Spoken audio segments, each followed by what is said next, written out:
speak. Okay, so everybody spoke? Everybody has spoken. Some people didn't. But everybody has said very nice things about you. Oh, it is better that I was away. That is better, not to build up.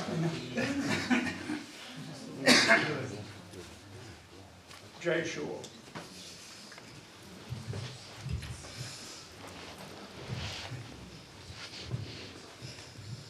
It is a great occasion.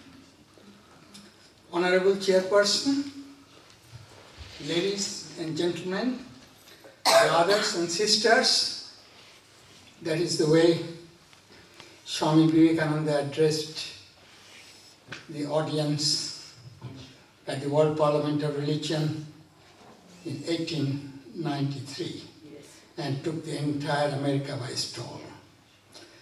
So that is the beginning of unity, although he says sisters and brothers. So sister came first. And according to Indian culture also, unless you respect women, your rituals will not be successful and God will not be pleased with you. So you have to respect women. That was the view from the very dawn of civilization.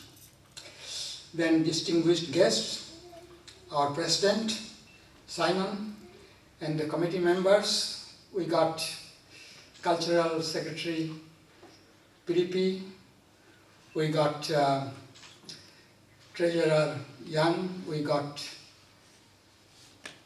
Matthew, we got Reese, we got Jenny.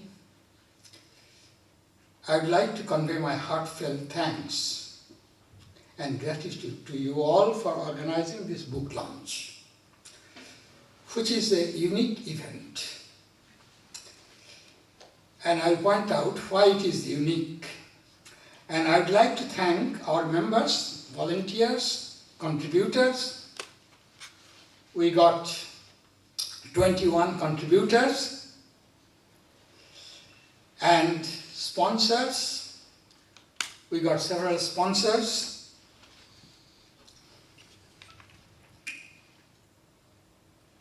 Speakers and Councillor Brian Pepperell, and Her Worship the Mayor of Wellington, Celia Wade Brown, for their support and encouragement.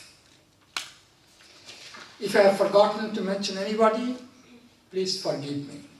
I would like to address all of you.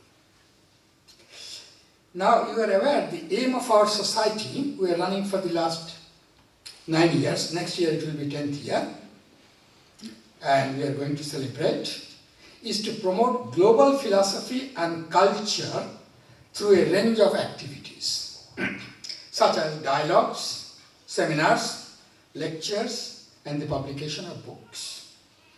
So this one is a great occasion that we succeed in publishing a book, which is a unique book. Our activities would promote better understanding between the diverse philosophical traditions of Europe, Asia, North and South, East and West. So our aim is to cover the entire globe. This book is unique in the history of Victoria University, unique in New Zealand and unique in the world, as 21 scholars from 11 departments have contributed to a theme which is relevant not only today, but for all time to come, as the topics are human beings and freedom. Very important topic. Every culture, every philosophy must address this question. What is what I am? What is the nature of human being? And whether human beings are free. From the very dawn of civilization, thinkers and scholars all over the world have been concerned with the nature of human beings and freedom. Regarding the nature of human beings, we come across as many as 5 perspectives in Western philosophy.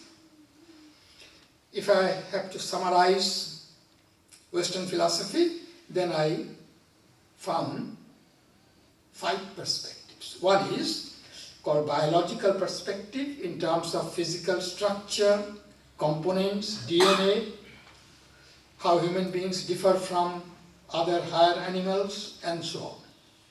And a lot of debate going on.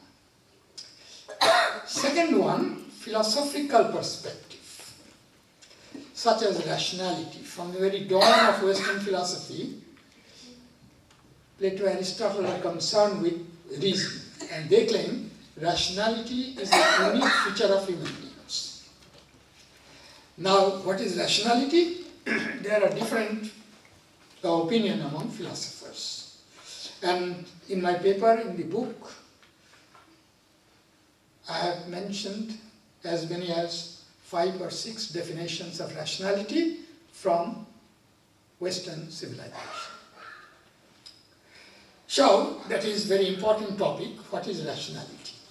And still people define human beings as rational animal. So there are different definitions of rationality applied to human beings so that they can be distinguished from all other beings. And debate goes on. Third perspective is theological perspective, which refers to God or divinity, that God has created. So you have to postulate God, and God has created after his image. So human beings share some divine nature. And what is the divine nature? That is a subject for discussion. Then the fourth perspective is that it has also been discussed from the perspective of pro-abortionists. You know, the debate between abortionists and anti-abortionists. So pro-abortionists define human beings in a certain way. They emphasize certain features such as caring, communicating nature of human beings, and since these features are not present in fetus, fetus cannot be considered as a human being. So that debate goes on. Then the fifth perspective has been introduced by a group of philosophers called existentialists. And it is basically a continental movement. Their founders are Kierkegaard, then Heidegger, Sartre, and they got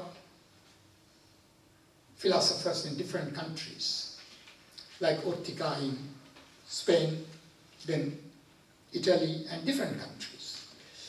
They emphasize the nature of human beings not in terms of reason, but in terms of certain emotions. They claim human beings are emotional animals. They emphasize anxiety. They emphasize unfulfilled nature of human beings. No matter what you do, always your aspirations, your wishes remain unfulfilled.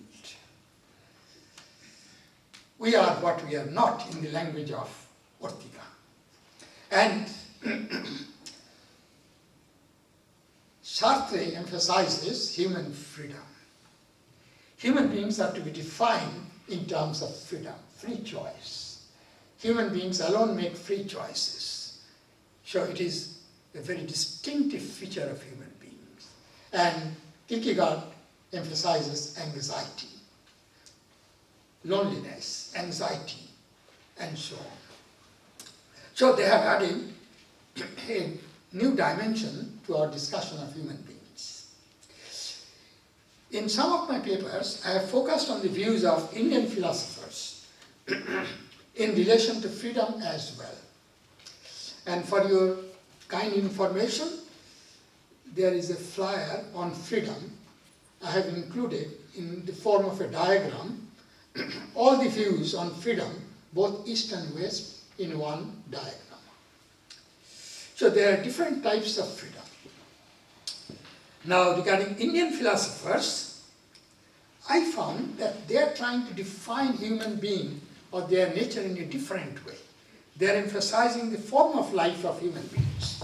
And regarding that form of life, the concept of ought or ought not plays a very important role. Some of our actions are guided by what we ought to do, what we ought not to do. We know what ought to be done, but we do not do that. But still we got the conception of ought. Another feature of human being is freedom, some sort of psychological freedom. You are free to choose. And there are different theories of choice. You are not a machine, not an automaton. So human beings do have freedom. Otherwise, the question of ought does not arise. I ought to do means I can do it. I got freedom to do it. I may not do it. Third feature of human being is concept of infinity, participation in infinite concepts. No matter what you do, we feel that we have not completed our job. Infinite knowledge, infinite moral values, you keep on doing. We would like to know more, we would like to do more, and so on. Fourth one, very important, creativity and suggestive meaning. We create art, literature, everywhere. We go on creating. Fifth one, very important, participation in certain rushes or realization of some rushes. Russia cannot be translated exactly into English. Russia is an impersonalization of certain emotions. When you are totally dedicated to something or devoted to something, or you renounce your selfishness, then you participate in a realm which is called impersonalization. The Sanskrit call it Shadharanikriti. I mean, you lose your I sense. It becomes we, I becomes we. That means you have compassion for everything. Like Buddha's compassion, Christ's feeling for all. So that is a very unique feature of human beings. Regarding freedom, Indian philosophers have emphasized both psychological and metaphysical freedom. And psychological freedom is necessary for achieving metaphysical freedom. And you will ask this question, what does the word metaphysical freedom mean? Metaphysical freedom is freedom from all types of suffering. Virtually, philosophy is called science which will alleviate us from all types of suffering.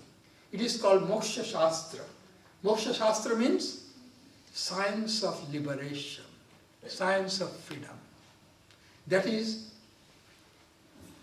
what philosophy is in the context of Indian philosophy, Moksha Shastra. So it cannot be translated as philosophy in Western language. It includes Western conception of philosophy, but goes beyond how to alleviate the suffering. And they have classified, broadly speaking, sufferings into three types. One is called bodily suffering. If you have the body, you suffer old age, disease, and so on. So how to alleviate beings from bodily suffering? Then sufferings due to natural disasters, flood, earthquake, tsunami. So it is the job of philosophers to point out how to alleviate human beings or beings from natural disasters. Then sufferings due to mental conditions such as anxiety, loneliness, and so on. So they are called mental or spiritual suffering, and how to alleviate beings from this type of suffering. So philosophy, as I mentioned, called Moksha Shastra, meaning freedom from all types of suffering. So philosophy tries to suggest methods for alleviating the suffering of beings. It suggests methods for promoting harmony amongst beings and harmony in nature at large. Our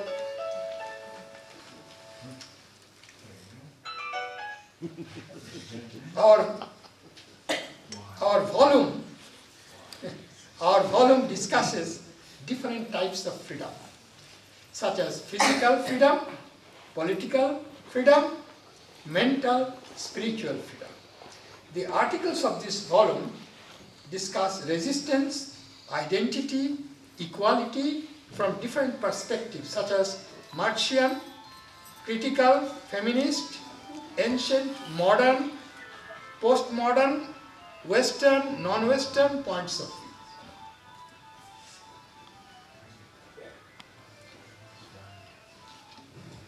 So this book will broaden our horizons of contemporary perspectives of scholars in different countries. For that reason it is unique.